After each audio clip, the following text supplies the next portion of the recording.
good morning, afternoon, or wherever you are. I too would like to add my welcome to both the participants and for the first time, their invited advisors. We look at all this as a partnership and we want to be your partner. I don't want to take time on this call to review all of the enhancements, improvements, and changes that have either been made or about to be made to your plan. Suffice it to say, 2016 was a year in which we began to move from conversation to conclusion. And as I wrote about a year ago, I and the board are committed to listening and fulfilling what we were told were your primary desires for your plan. One of the loudest requests was to have more choice for your investable funds, and today's discussion is geared to the unveiling of just that topic, or to quote biblically, in answer to your plea. I would like to also add that as this year unfolds, we will be introducing several enhancements, such as a more rapid receipt of statements, daily valuations, and an easier to use website, as well as a choice for Jewish values investing. I'll have more to say about this in a year-end report that Michael and I will hopefully get out soon. Now, at the risk of needless repetition, there are two steps to the process. First, getting the task force or committee work done, and the second, getting the internal systems ready to accept any changes. The former is essentially complete, and the latter takes a frustrating amount of patience. And to those administrators out there, or rabbis who are responsible for the internals at their synagogues, let me suggest you can probably explain this better than I, but we will get there. Now, as part of our expanded and new outreach program, I want to introduce you to certain members of the board on these webinars who will take an active role, especially today. Where David Baskin, as you heard, is head of our investment committee, and will play an important role in discussing the changes that your board has put through. I would like to thank Stephanie Berger, your Director of Communication, Michael Kimmel, Executive Director Extraordinaire, and for orchestrating today's presentation. And as always, Maria Rodriguez, we couldn't do it without you. Thank you very much. And now, David, I pass it to you. Thank you, Len. We had a good year in 2016. I hope everybody can hear me. Better year than we've had since 2013. Partly that was a result of strong markets. Partly it was a result of having our assets in the right place. One of the themes which we're going to hit on a number of times today, both while we discuss performance and when we talk about the new choices, is the importance of asset allocation. As I think Chris and Paul Staples from our advisors, Staple Summit Strategies in St. Louis, will tell you, picking stocks gets all the headlines. Asset allocations is what makes the money in the long run. So nice year in 2016, the last year in which the only option for participants was our managed platform. And I'm happy to say that it did what it was supposed to do during this year. So with that, I'm going to turn it over to Chris and Paul. And as they present, I'll come up with some questions from time to time. Thank you, David. This is Paul Staples from Summit. I thought I would start by reviewing the investment philosophy that really underpins the managed platform, or the Tier 1 funds and the Tier 2 funds, specifically noting what is really driving a lot of the decision-making and a lot of the asset allocation choices that the RPB has made and continues to make. First and foremost, it is a focus on risk-adjusted returns. We always think about asset allocation choices where we are going to get paid for taking risk, that being very, very important. Second, the investment program, Tier 1 funds, specifically the Capital Appreciation Fund, Appreciation and Income-focused funds, are designed to keep pace with markets, not necessarily outperform them, but most importantly, protect in down markets. We place a great emphasis, if you will, on minimizing losses to the extent possible in down markets, thereby protecting participant capital. Next, volatility really matters. We really want to smooth out the return stream and minimize any anxiety you have period to period with regard to performance. The RPB adds value by allocating capital based upon longer-term trends. We do not attempt to time the market. That is a losing proposition. So we attempt to look at longer-term trends that are evolving over, say, the next 6 months to 2 years and make asset allocation choices based upon that. We do our best, as most investors should do, in trying to avoid the noise in the market and our instinctual response to knee-jerk reactions. The managers that we employ within the RPB generally focus on companies with strong balance sheets, have expectations of higher earnings growth, and offer a differentiated product or service. This is important. We are not focused, or the managers are not focused, on speculative or momentum stocks. They're looking for good investments, good companies to invest your assets with, not necessarily good stocks. Those are not always the same things. And then most importantly too, the capital preservation is entirely focused on earning you a competitive rate of return, but also preserving principal. And that's very, very important. Of all the options up there, it is the one that guarantees through insurance contracts a minimum rate of return of 0. So you cannot lose money in that individual investment option. Paul, David here. How many managers are we employing across the strategies at this time? I think we are at approximately 19 managers. So a broad stable of managers across multiple asset classes. We might actually, I think we're down to 18. Thank you, David. Our recent move to passive and large cap allowed us to consolidate a couple of managers as well. If I may, I'll continue on with Tier 2. So relative to Tier 1, Tier 2 consists of 9 index funds representing a broad spectrum of asset classes. What's important to note is that the Tier 2 funds fully participate in the up and down markets of the indexes that they track. So that's very important. Unlike Tier 1 funds, where we focus on risk-adjusted returns, protecting capital in down markets, etc., and diversification across asset classes, each individual fund offered within Tier 2 will fully participate in both up and down markets. Also, those indexes hold, quote, both good and bad stocks, meaning stocks that necessarily, companies who are not necessarily a great investment. So that's important to note. And then it does require that the participant using Tier 2 employ some form of diversification. You are provided with 9 different options there, and we really do emphasize diversification. So when you create an asset allocation among the Tier 2 funds, think about allocating to at least 3 different investment options, if not more, in an attempt to diversify your portfolio from certain market conditions and potential loss.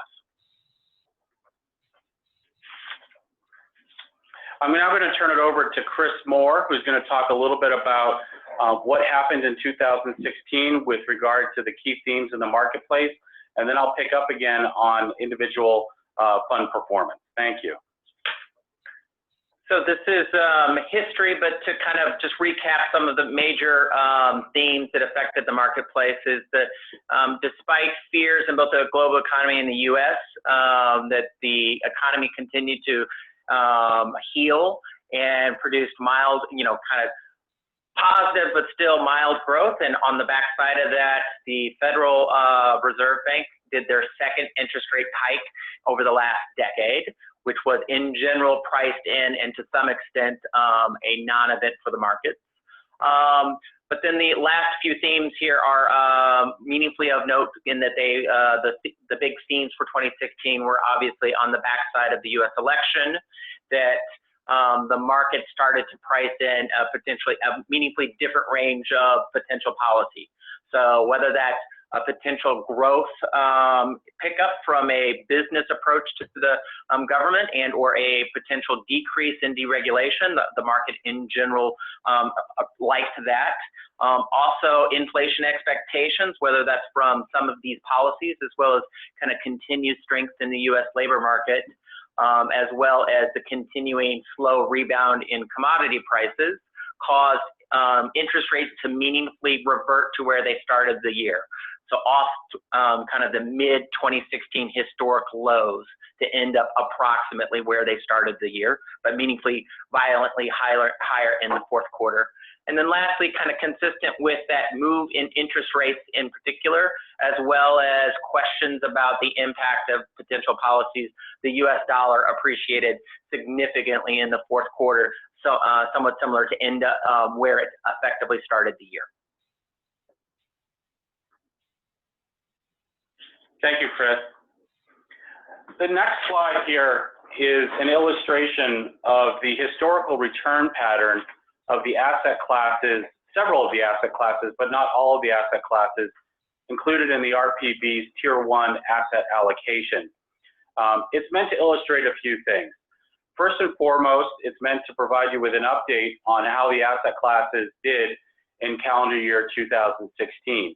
You can see that the best performing asset class, which is in the top right-hand corner of the grid here, were master limited partnerships, specifically energy master limited partnerships, and more specifically pipelines and holding facilities that transport natural gas and oil. You can see that they increased or appreciated approximately 18% for the year. Behind that is high yield, US equities, and so forth. The worst performing asset class was international developed equities, represented by EFA at positive 1%. We did have, during the course of the year, an overweight to MLPs, which, as I noted earlier, was the best performing asset class. We also had an overweight to emerging market equities, which were up approximately 11%. So that was constructive to portfolio performance. The other thing that this chart is intended to illustrate is that there is a randomness, if you will, to the pattern of returns throughout history. It is nearly impossible for us to go back in time and say we would have predicted that REITs would have held the top spot in 2004 or 2006, or that high yield would have had a consistent run between 2003 and 2007. What we have to do is build a portfolio based upon the concept of diversification, which we talk a lot about on this phone, because we can't time the markets and we can't accurately forecast how the returns are going to rank. So what we do is we allocate to a little bit of everything with some strategy employed there, and hope that in totality that we are keeping pace with global equities, which is the benchmark for the Capital Appreciation Fund, or in the case of right now, US bonds in the case of the Income Focus Fund.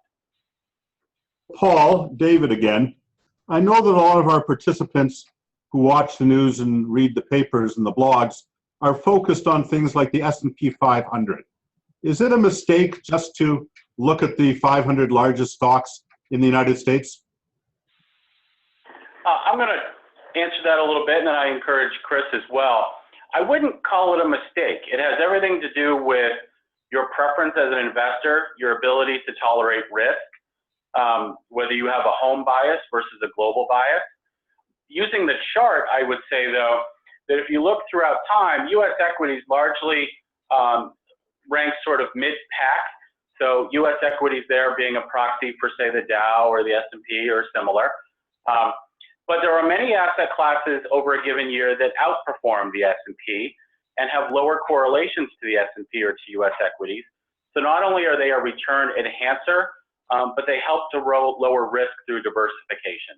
Chris, do you want to add to that? Yeah, so just to add to that is that I think that although that's one of the core positions in the capital appreciation portfolio, by its very nature, trying to be demonstrated here is that that there are a lot of other asset classes that a little bit of a constrained view of the choices of additional asset classes, which, obviously adds additional diversification and over long periods of time, potential return potential. I would also add to that it's very easy to sort of have a backward bias, to look back and say we should have held U.S. securities or international securities or what have you. I think it's important that participants recognize when building a portfolio for the future, and I'm reiterating from this comment, we don't know what's going to happen in the future. So we don't know whether U.S. equities are going to outperform international equities or MLPs or REITs or what have you. And I think this chart really demonstrates that. Thanks, guys. This is Paul again. I'm going to now review a little bit about performance here. So based upon the RPB's philosophy of keeping pace with the market and offering participants lower volatility, 2016 was a good year. Absolute performance was strong across all the funds.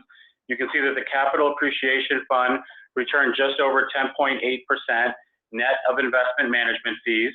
That was well above the MSCI ACWI index, which is a index of global equities.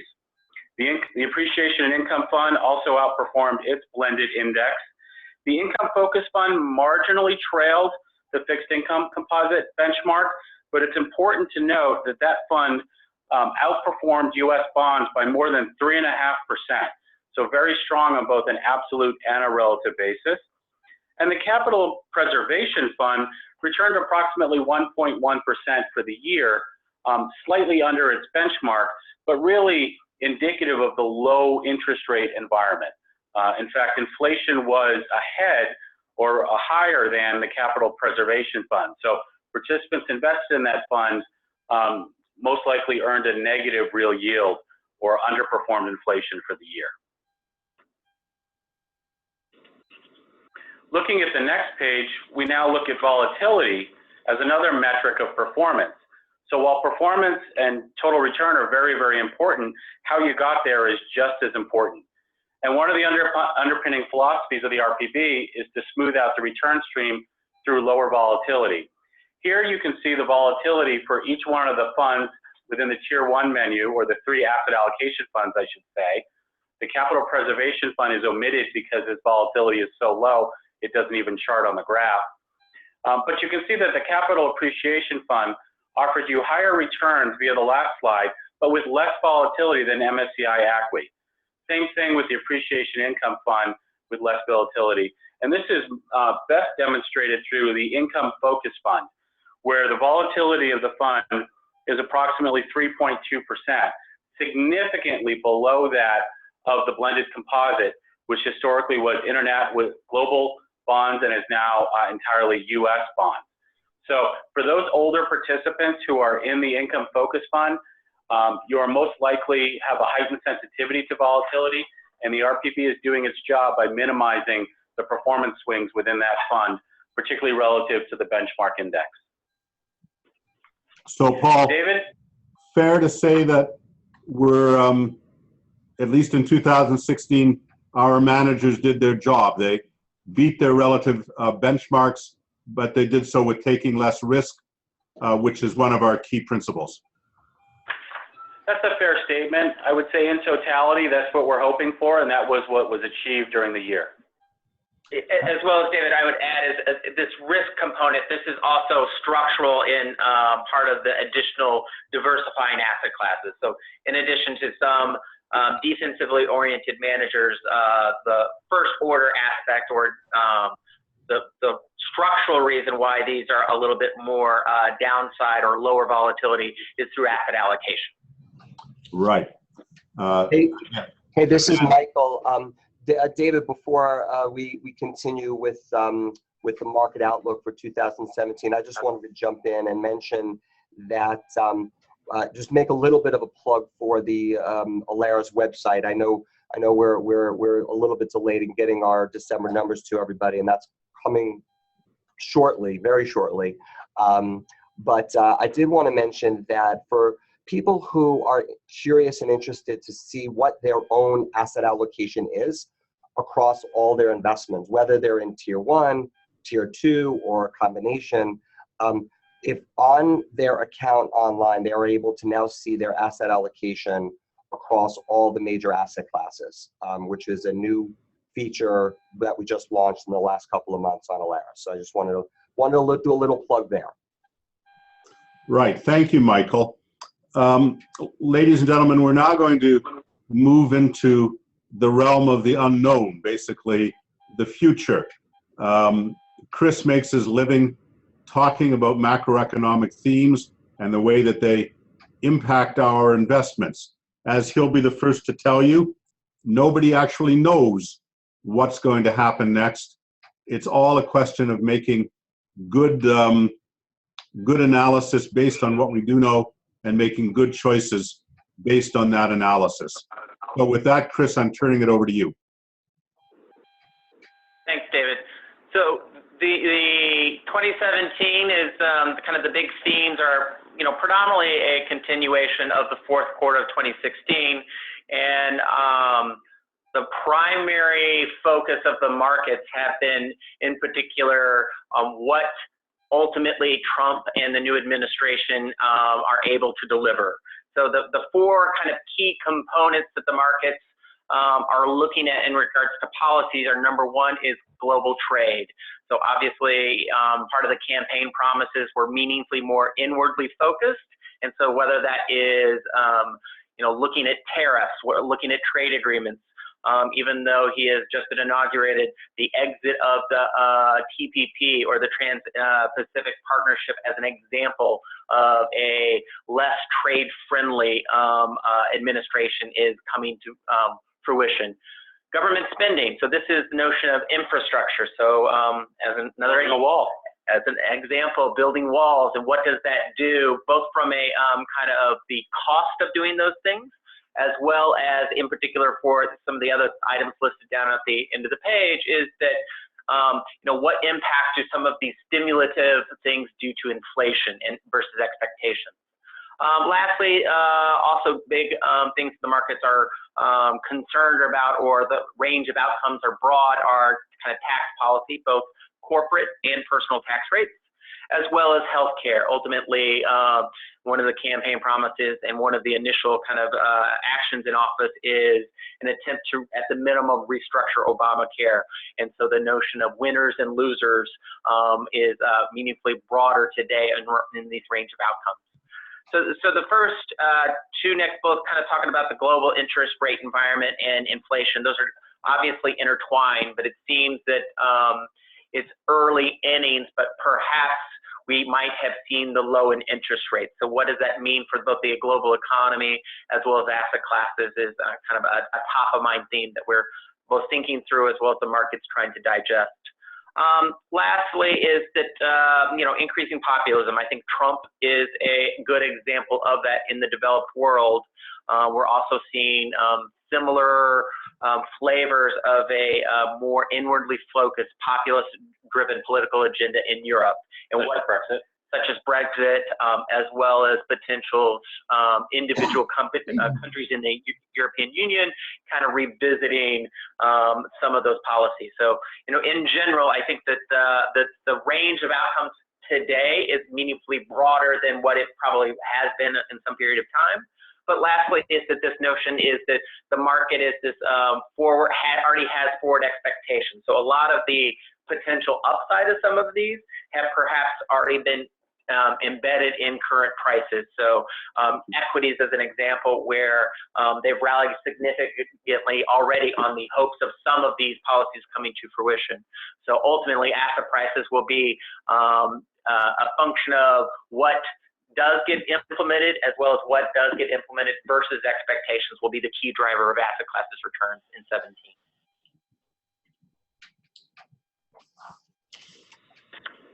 All right, next slide.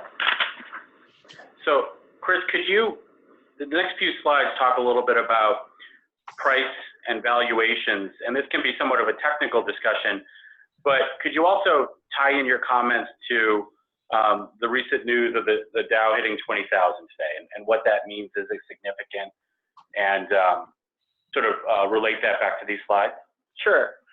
So this chart is just kind of highlighting that post kind of the financial crisis of 2008 is growth, which is here, the nominal GDP in the left bar, has been lackluster versus history.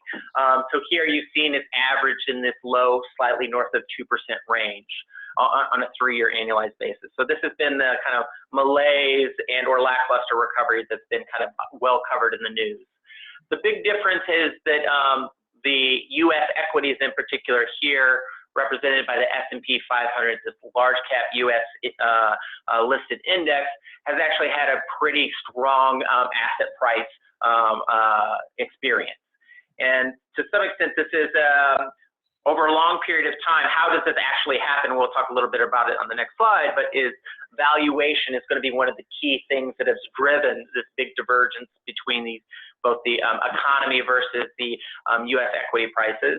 But also a large part of it has been central bank policy. So the notion of quantitative easing has also quite probably had an impact more directly on asset prices than kind of the real economy, which is quite possibly coming towards its tail end in the current marketplace.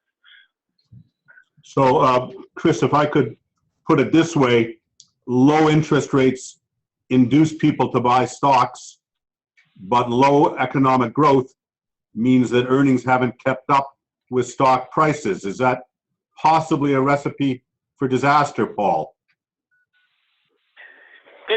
Well, I don't want to forecast anything, but I will say that the relationship through time typically holds. So if you look at the next slide, the stock market valuations matter. Remember, the return that a participant earns in the fund or any investor is largely based upon what you pay for that stock relative to the future earnings stream. So this relationship between earnings and price is very important.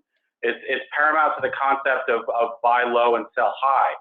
If you look at this slide here where we've got the two lines, the top line is price, and that's the market price for stocks within the S&P 500, growth of $1, and then the underlying earnings. You can see that there's a significant gap, and has been for several years now. The theory being that folks are overpaying, if you will, for future earnings. So what has to happen in order for the historical relationship to remain intact? One is that earnings of companies need to go up, either through global trade, which may be tricky under a Trump administration, or through greater internal consumptions of goods, etc. The other option for this relationship to hold is that prices need to come down. And that's not something that we would enjoy, but we definitely don't want to keep buying stocks that are overvalued or rich. We'd like to purchase stocks that are appropriately valued given the potential for future earnings. So I don't know if I would characterize it as a recipe for disaster, but when you see a dislocation or with a line separate like they do on the screen, that is cause for concern. We did note one of the questions on the Q&A is, why do we hold international stocks at the weights that we do? And while that's a complicated response to, I can give a very complicated response to that question, a simple answer is because within the U.S. stock market, this is the phenomena that we're looking at. We're looking at stocks that may not be priced appropriately, so we have to diversify our assets into other markets where that relationship is not necessarily the case. I guess I would add to Finally, Paul, without getting too nerdy here, if it is the case that the Trump administration drops corporate profit taxes, would that be enough to goose profits up towards a more normal relationship? So not fully, but I think to add to this would be that I think one other kind of key theme or takeaway from our perspective on this chart is that what has been a big tailwind for recent U.S. equity performance probably isn't sustainable. So the magnitude of performance quite probably will be lower going forward. Not by any means predicting a crash per se, but what has been a tailwind probably is extended. So over a long period of time, the realized results will be more in line with what actual earnings come through on. Thanks.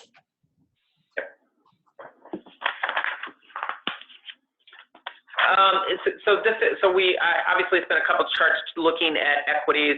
I think the other major asset class, and this is, here we're using U.S. fixed income as a proxy for kind of global fixed income, but it's kind of the low level of the interest rate environment that we're in. So I think it's probably worthwhile highlighting, although there has been a lot of central bank kind of intervention and additional policies that perhaps try to manage the interest rate regime. Historically, interest rates have often followed kind of nominal growth. They've been kind of related. So the interest rate regime and the growth environment ultimately kind of rhyme with one another. So although that there's perhaps been quantitative easing and things like this, it would show that historically the low rate environment is kind of in line with our current low growth environment. And if you look out over a longer period of time, the high nominal growth of, say, the 70s and 80s and 90s are probably less apt to come through. So this new interest rate regime quite probably will be low for a long extended period of time. And that has repercussions across the asset markets. So the good old days of 6 and 7 and 8% interest rates are probably a thing of the past. So Chris, I may be leading the witness here a little bit, but if I think about a participant 20 years ago or 30 years ago, they could invest solely in fixed income and probably earn a coupon between 8 and 10, maybe 12%. And that was probably sustainable in terms of income through retirement. Now, a quart of milk might have been a lot more money back then, and the price of gas, et cetera. But just from the investment side, you could earn a healthy return in the fixed income market. Are you stating that going forward, it's unlikely that we're going to see that type of interest rate regime again, and that participants may have to assume a higher level of risk to earn the same return that they would have, say, 30 years ago? Yes, precisely. Okay, that was very much leading the witness, but I think that's a key point for the participants on the call, David, is that participants are going to have to think of investing in a new way, given that the global capital markets are not necessarily expected to return in the future what they have in the past. And I guess you're going to talk a little bit about that on this next slide. Yeah, we're going to get into that, but I wanted to have you address one final point in this area, gentlemen, and that is the question of our guaranteed capital fund, which, as you noted, yielded just over 1% in 2016. In the environment of rising rates and rising inflation, do you see any prospect that that product will generate a real return after inflation in 2017? So current forecasts of inflation are something in the 2% range, where realistically the expected return for that capital preservation fund will still be in the low 1%. So if kind of current estimates come through, that would be a negative real return, or a kind of decline in purchasing power expected for kind of that safety of the capital preservation fund in 2017. Thanks very much, gentlemen. This was a terrific review of both the past and the future. And Michael, if I'm not mistaken, we're now going to move on to investment choice. Is that correct? David, this is Leonard. Let me just step in here a minute and introduce the real theme of this call. Having set the stage for our investment outlook, the real question is, okay, where do we go from here, and how do we use the new tool that now has been presented? Now, you will hear more than once, and this, I think, is a key point that we really must underline to make sure there is no misinterpretation. If you're happy with the way you have allocated your retirement funds now in the managed funds, you do not have to do anything. There's no obligation to change from tier 1 to tier 2, but you can make a combination of the two, and you'll hear more about that. We want to make sure there is no confusion. There's nothing you have to do if you don't want to. But if you do want to, David, maybe I'd like to turn this over to you now and kind of go through our new platform, if you will. Thanks, Len. So we listened to our participants in 2015 and 2016, and we heard a number of things come through loudly and clearly. Number one, participants wanted more flexibility in what they owned. Number two, a number of participants expressed doubt in the efficacy of active management. They didn't believe that active management could add value over time. And number three, a number of participants felt that the amount that we were paying active managers was inappropriate and too much, and that we would do better off having passive managers who charge the participants a much lower load. We listened to those things, and we have now, for the first time, added a second tier of products which participants are, if they so choose, able to use to allocate funds basically the way that they want to do. So it's a less paternalistic, it's a less top-down style. It has its advantages and its disadvantages, which I'm going to attempt to illuminate as we go forward. So at the risk of making a bad metaphor, I'm going to use a metaphor here. And I want you to envisage buying a new car, and in that car, in the trunk, there's a box of tools. Now, it may be that you're the kind of car owner who would never think of opening up that toolbox. If you get a flat tire or the engine doesn't start or something goes wrong, your first impulse may be to phone AAA or your car dealer or somebody at your friendly garage to come help you out. If you're that kind of car driver, it doesn't matter what's in the toolbox because you're never going to open it. On the other hand, you may be a car enthusiast, and the first thing you do when you get home with your new car is open up the toolbox, and you want to know what's in there. You want to know how every tool works, how they work together, and how you can use them so that you're really in control of your driving experience. And of course, there's people on all ranges in between those two. So the analogy, I think, to investment and the options that we're offering participants is fairly obvious. The tier one managed funds don't require anybody to open the lid on the toolbox. It's the options that we've had in place for over 50 years. It's the way that things have worked. It takes advantage of the expertise of Summit Strategies, of the RPB board and the investment committee. And those people are basically wielding the tools on your behalf to get the best possible returns in those 4 asset allocation groups.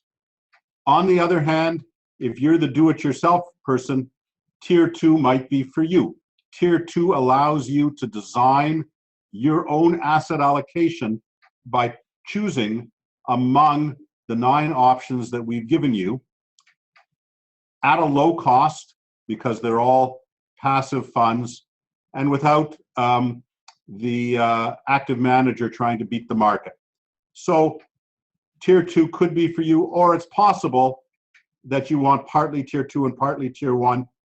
There's reasons why we don't think that's a great idea, which I'll talk about in a minute. So we need to talk about what kind of investor you are. Now, we know that a lot of our participants are very fully engaged in their work. Even if they have the interest in doing this, they might not have the time. And if they do have the time, they might not have the inclination. Therefore, those people are not going to be actively involved in managing their own accounts. They probably are fairly happy to stick with Tier 1. It's a prepackaged solution. As Chris and Paul have described, it's well diversified. It is cognizant of that investment return quilt which you saw, which demonstrates that nobody knows what asset class is going to be horrible in 2017, and nobody knows which one is going to lead the pack. by diversifying, you lower risk, and you increase return over time. As the slide says, set it and forget it until your investment objectives change. I think that probably for a lot of our participants, that's going to be the most favorable option. But I think we have to look at a second investment profile, that of what we're calling the engaged investor. Many of our participants need to be engaged for a number of reasons, either because they've had training in this area or feel very comfortable in it. They want to be involved. They don't like being passive. They understand that their retirement, that their future well-being depends on the success of the investment of their funds at the RPB, and they don't want to leave that to somebody else. Or they may have a real point of view on the markets. For these people, the engaged investor, Tier 1 and Tier 2 are both live options. They are both things that could be purchased. If Tier 2, I want to emphasize this without giving you investment advice, which we're not allowed to do, you must diversify if you're going to buy Tier 2. We think it would be quite dangerous for somebody to put all of their assets into one of the 9 categories in Tier 2, and we've talked a number of times about why that's important, and we'll do it again. If Tier 1, 4 different products, allocations can reflect goals and risk tolerance, and those goals and risk tolerance undoubtedly change over time. The 40-year-old plan participant will have different goals and different risk tolerance than the 80-year-old retiree, and that's as it should be, and their asset allocation choices should reflect that. Finally, there's what we call the do-it-yourself or do-it-myself investor. This is somebody who, for whatever reason, needs to have total control. It may be that this is a participant with a spouse with another pension plan, or that there may be family assets involved. There may be a financial advisor involved who wants to be able to control assets throughout the entire family, not just part of it. It may be somebody who's a financial professional or who has in-depth financial knowledge and understanding of risk, and we certainly don't want to tell that person that we know better. Perhaps they know better than us. For these people, Tier 2 is ideal. There are 9 very inexpensive asset classes to choose among. It does require that participant to think hard and regularly about those asset classes and which ones they're invested in, but it does provide the optimal level of flexibility. And let me say, by the way, flexibility can be a good thing or a bad thing. You can be flexible in the wrong way, and if you over allocate to a bad area, you could suffer probably more than we will suffer in one of the managed categories, which, as we've shown you, have a lower than nominal risk, a lower than the median risk. This following slide is a little technical, but I think it's important for those people who are considering Tier 2 to understand. This slide shows you the 9 asset categories in Tier 2. The green diamond in the middle shows you the average return that each of those asset categories has returned over a 10-year period, which is a pretty good period to look at. That includes a major bull market and a major bear market and a big swing in interest rates. Now, a naive observer might look and say, woo, 7.1% is the best over 10 years. I should put all my money into US small cap equities.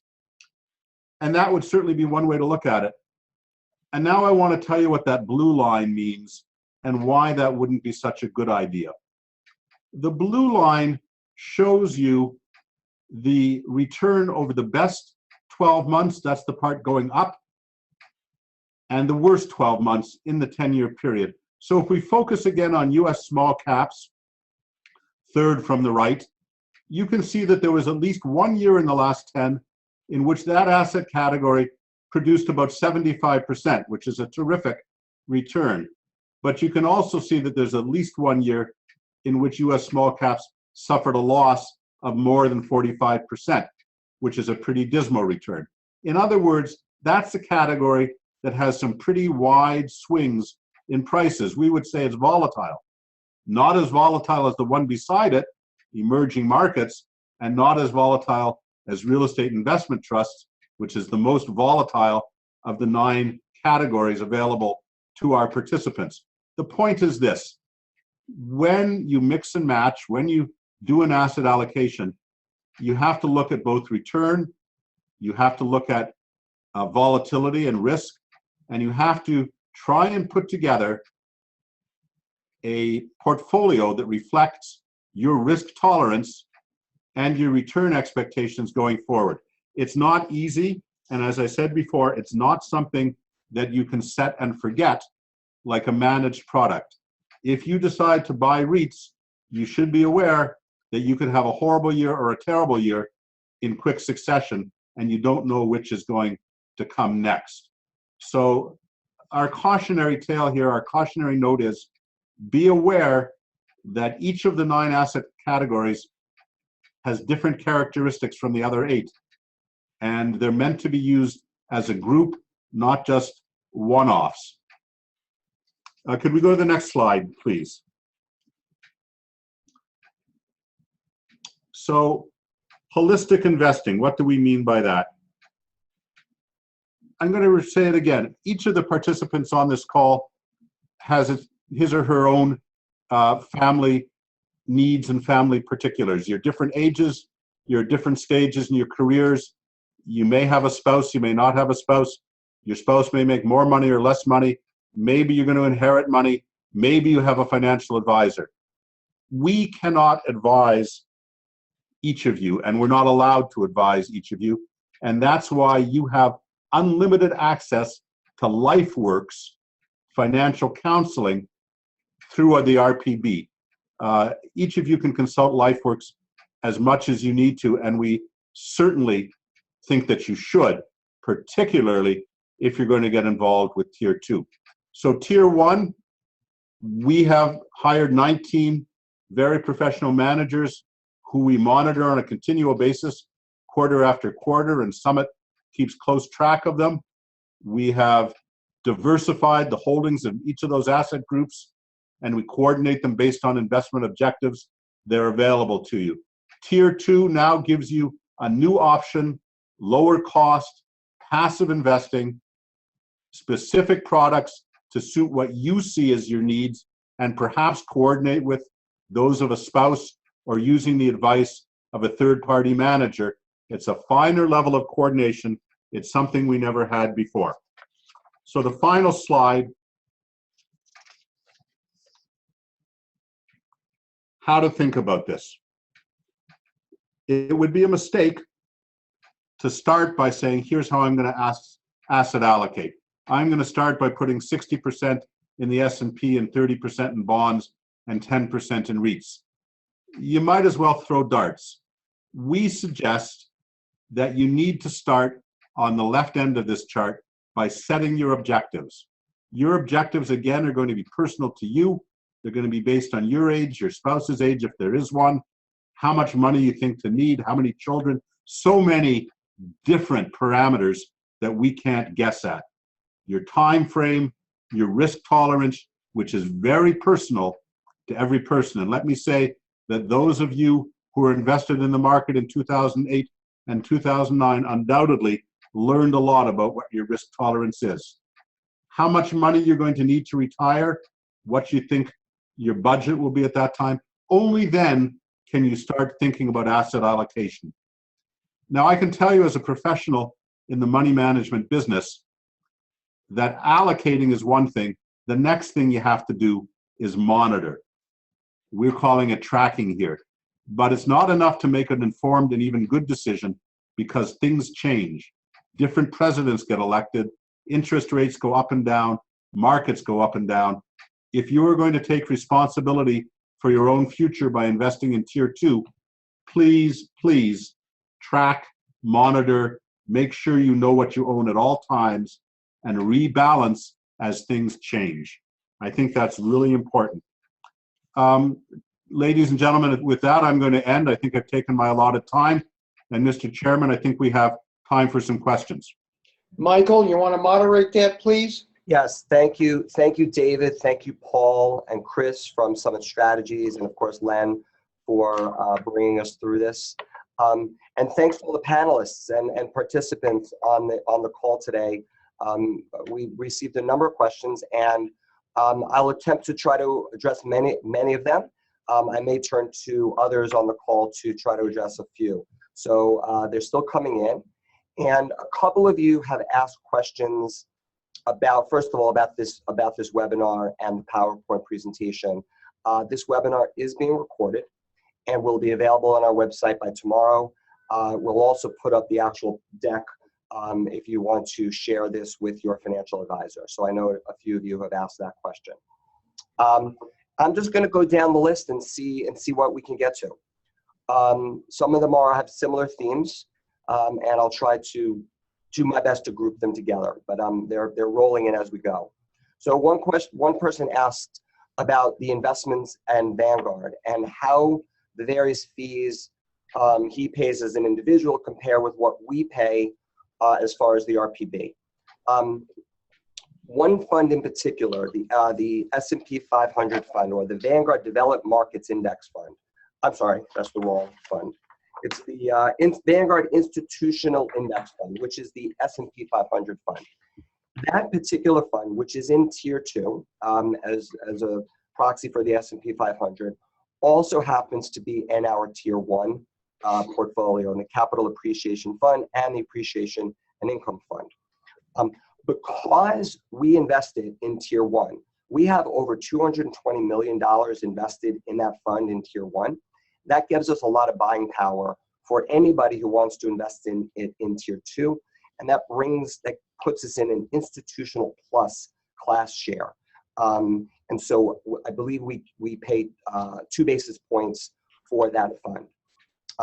The other funds, because they're not in Tier 1, are dependent on the assets invested in them within the RPB. And I believe, and Paul Staples, correct me if I'm wrong, we're in the Admiral shares for all the other ones. So for those that have minimum investments, I forget what the minimums are. You may have access to the Admiral shares, but you certainly have access to the Admiral shares, which are slightly less expensive than the investor shares that you can get on the street. Next question. What is the dollar difference in fees when comparing Tier 1 and Tier 2? That's a very difficult question to answer because the fees are driven by a percentage of what we own as well as what you own. So it's not really dollar driven, it is percentage driven. There were a number of other questions related to fees, and I'll try to address them now since we're on this topic. I think one person asked the difference in fees between Tier 1 and Tier 2. So the Tier 1 fees, they're more money. They are more expensive. The investment management fees are more expensive than Tier 2. This is because of the underlying investments. We own a number of managers, institutional managers, and funds that are run by institutional investors that because they're actively managed, means they pick stocks and they pick bonds as opposed to investing in the index, they're going to be more money than in Tier 2, which are simply the indexes. Now, as I say that, the Tier 1 fees are, when you compare comparable mutual funds that one can purchase on the street, and this is according to Morningstar, a third-party agency, 3 out of the 4 funds, RPB funds, the Capital Appreciation, the Appreciation and Income, and the Income Focused Fund are in the top 1% of comparable funds, actively managed funds. So, and the most expensive, moving towards approximately 52 basis points, and that's the Capital Appreciation Fund. So just over 1/2% is the investment management fee for Capital Appreciation, and that moves down to the Income Focused Fund, which will, by the next quarter, be at approximately 36 basis points. And the Capital Preservation Fund, I believe, is at 36 or 38 basis points. Very low by comparison, but certainly not as low as Tier 2, which are index funds. Okay. Michael, just to add some clarity to that so that everybody understands, if you used, say there were 100 like funds, pension funds like ours, 99 would be more expensive than ours. Isn't that one way to look at it? That's exactly how to look at it. That is exactly how to look at it. So we're in the lowest percentage on the measurement scale. Yep. According to Summit. Thank you. Yep, exactly. Okay, one question. When we take out funds from the RPB, can we direct the investment fund from which the funds are taken? Or do we have to remove the funds equally across our investment choices? That's a great question. So at the moment, those that are retired and taking distributions, distributions come out pro rata, equally, or really pro rata across what they're invested in. Sometime next year, we're working with Alaris to expand those choices and those options so people will be able to direct the individual investment or fund that they want that distribution to come from. We're not ready to go live with that yet. That's coming later on this year. Let's see. Is there a key to the asset class chart, i.e. what do MLP or EM stand for? We will provide that along with the PowerPoint presentation. And just so everyone understands, MLPs are master limited partnerships. They're companies that own pipelines for oil and gas. So they're the people who effectively generate their income through the rental, if you will, of the pipelines that oil and gas are pumped through. EM stands for emerging markets equity. So the countries such as China, even though it's the second largest economy in the world, is still considered an emerging or high growth market, and other small and growing, rapidly growing economies are in the emerging market, are in the emerging market asset class. Okay. Question, and Paul, I'm gonna turn this over to you to try to answer in 1 minute because we actually are running out of time. So we'll make this the last question and we will work towards getting the other questions answered as soon as we can. So this is not an easy question, but try to give an easy answer. If we're not engaged in market timing, what determines the weighting of the various sectors? Sure, that's actually a great question. So we look at a couple different things when determining an asset allocation. We look at historical performance of that asset class, such as large cap or small cap or emerging market. We look at our future expected return for that asset class on a go-forward basis. And that's a long-term expectation, a 10-year expected return. We also look at historical correlation, so how the different asset classes behave relative to one another. And then we look at volatility, such as standard deviation and other measures of volatility. So the important thing is that we look at a long-term framework, acknowledging what asset classes have done historically and what we expect them to do going forward in order to design the asset allocation. And it's always an art and a science of balancing risk and return, making sure that we try not to allocate to asset classes that, while might be high returners, may also represent elevated risk. And conversely, the other way, that we don't under-risk the portfolio where we offer participants too low a return. Great, thank you, Paul. For those that have submitted other questions that we weren't able to get to, we apologize. We'll work towards providing answers to them in future calls and or in other forums. But I just want to turn it back over to Len now for just a very quick closing remark. Yeah. Look, let's let everybody get back to work here. I want you all to know that we have a whole list of topics that we would like to cover in webinars to add primarily not only to your education, but hopefully to your judgment capabilities regarding your investments. We would like to hear from you through Michael, the topics that you would like to see covered so we can properly sequence them in. So with that, we hope you all have a pleasant day and a good week. Shavua Tov, and we will talk to you later. Everybody get home safe and warm. Bye-bye. Bye-bye. Thank you all.